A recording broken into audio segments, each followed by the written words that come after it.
All set? Yes. Okay. Hi, everybody. My name is Jen Lobsher. I am the newest instructional designer in the Division of Extended Learning, and welcome to Flip Learning as a Strategy for Flexible Teaching. So the topics for today, in 20 minutes, hopefully we'll get through the next 4 topics. What is and isn't flipped learning? What are the 4 pillars of flipped learning? Teaching and learning shifts that may need to happen in a flexible environment with this type of teaching, and a couple of strategies for your practice. So over time, the definition of flipped learning has become a little bit diluted in that as people try to explain it to each other, they have really simplified it down to, oh, it's when you do lecture videos that your students watch at home and they come to class and they do the homework in the class so that you're there to help them. And really, essentially what it's turned out to be is like basically just swapping a location of activities. And that's not necessarily the truest version or the truest definition of what flipped learning is. So here is what flipped learning has officially defined, the Flipped Learning Network has officially defined flipped learning as. So flipped learning is a pedagogical approach in which direct instruction moves from the group learning space to the individual learning space, and the resulting group space is transformed into a dynamic, interactive learning environment where the educator guides students as they apply concepts and engage creatively in the subject matter. So as you can see, it doesn't really talk anything about watching videos at home, doing the homework in the class. So what we're going to discuss today is basically just how can you implement a flipped learning type environment in a remote or in a flexible learning situation. A couple of resources that you may want to, if you're interested in continuing learning about this type of teaching.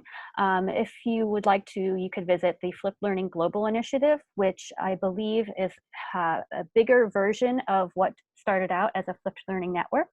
The websites are here on the screen, and I'll share them at the end, or somebody can share them in the chat box as we continue to go through the workshop. Okay, so here are the 4 pillars of flip. So when you're talking about flipped learning, obviously it originated in a classroom, but what we're going to do is just kind of shift our focus to that remote or the flexible learning environment that we're talking about. And you'll notice that the very first pillar of flipped learning is a flexible environment. So this is kind of a perfect fit for what we're experiencing right now. Um, as far as environment goes, it's not necessarily just speaking to the location, but it's also speaking to how you deliver your content, the time frames, or how you interact with students and how students interact with each other. So it's taking the environment on all different levels and being flexible with what fits the student's needs. The next pillar of the 4 pillars of flipped is learning culture.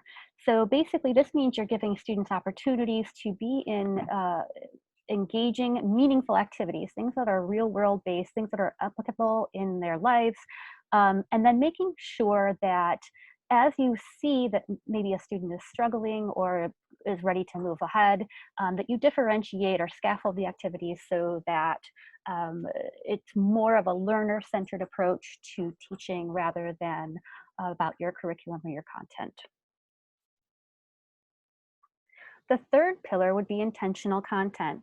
And this means you really want to make sure that you have an end in mind. What is the most important thing for your students to understand by the end of this lesson, this unit, or this module?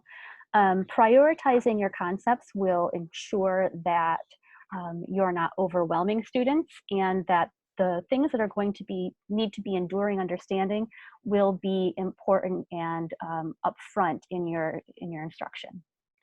And then finally, there's the professional educator piece. If we're talking about a remote or a flexible learning situation, this might be something along the lines of, what is your instructor presence within your course? Are you responding to student questions